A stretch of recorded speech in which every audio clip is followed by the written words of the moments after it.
पत्नी ने कहा, मेरे पास देने को क्या है, ये गोबर भरा हाथ है। इतना कहकर उसकी पत्नी ने उसकी सीने पर गोबर के हाथ की थापी मार दी। सीने पर गोबर से बने हाथ का निशान लेकर वह अपने गांव से परदेश यात्रा के लिए निकल पड़ा।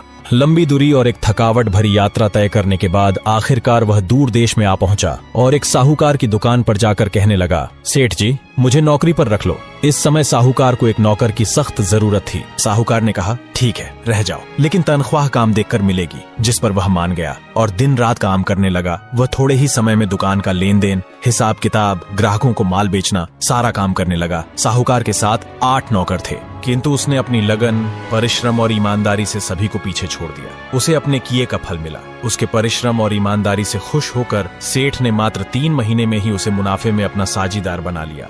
परिश्रम करते करते उसे अब घर छोड़कर आए 12 वर्ष बीत चुके थे और अब वह नगर का नामी सेठ बन चुका था और सेठ भी अपना सारा कारोबार उस पर छोड़कर बाहर चला गया। दूसरी तरफ ये 12 साल उसकी पत्नी के लिए बहुत ही कष्टदायी साबित हो रहे थे। उसके सास ससुर उसे बहुत दुख देने लगे। उससे गृहस्थी का पूरा काम करवाने के बाद उसे लकड़ियां लाने के लिए जंगल में भेज देते। रोटियां बनाने के दौरान आटे को छलनी करने के बाद जो भूसी निकलती, उसकी रोटी बनाकर उसके खाने के लिए रख दी जाती और फूटे नारियल की नरेली में पानी दिया जाता। इसी तरह नर्क जैसी जिंदगी जीते जीते वह जीवन व्यतीत कर रही थी। हर दिन के भांति ही जब वह एक दिन जंगल में लकड़ी लेने के लिए जा रही थी तो उसे रास्ते में बहुत सी स्त्रियां संतोषी माता का व्रत करती दिखाई दी। तो वहां खड़ी होकर वह पूछने लगी, बहनों, यह तुम किस देवता का व्रत करती हो? इसके करने से क्या फल प्राप्त होता है और इस व्रत के करने की क्या विधि है? यदि तुम अपने इस व्रत का विधान मुझे समझाकर कहोगी तो मैं तुम्हारा बड़ा एहसान मानूंगी।